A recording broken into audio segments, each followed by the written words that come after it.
بلوچستان کے ضلع اوستا محمد میں حالیہ شدید بارشوں سے متاثرہ میونسپل کارپوریشن اوستا محمد کے تمام وارڈ کو حکومت بلوچستان کی جانب سے آفت زدہ قرار ہونے کے بعد مکمل طور پر نظر انداز کرنے پر میونسپل کارپوریشن اوستا محمد کے تمام کونسلران کی جانب سے میٹنگ کا انعقاد کیا گیا، جس میں deputy mayor municipal corporation Osta Muhammad سمیت دیگر کونسلران نے شرکت کی۔ اس موقع پر تمام کونسلران نے خطاب کرتے ہوئے کہا، حالیہ بارشوں سے اوستا محمد سٹی مکمل طور پر شدید متاثر ہوا، مگر حکومت بلوچستان اور ضلع انتظامیہ اوستا محمد کی جانب سے اوستا محمد سٹی اور میونسپل کارپوریشن کے کسی بھی وارڈ کا سروے نہیں کیا۔ اوستا محمد کے دیگر علاقوں کی طرح اوستا محمد سٹی میں بھی بڑے پیمانے پر نقصانات ہوئے، مگر ضلع انتظامیہ کی جانب سے اوستا محمد سٹی کو مکمل طور پر نظر انداز کر دیا گیا۔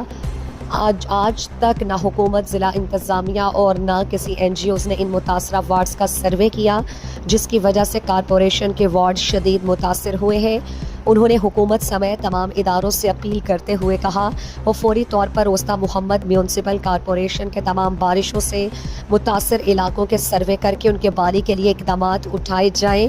بصورت دیگر تمام کونسلران ضلع انتظامیہ کے خلاف احتجاج کا حق رکھتے ہیں۔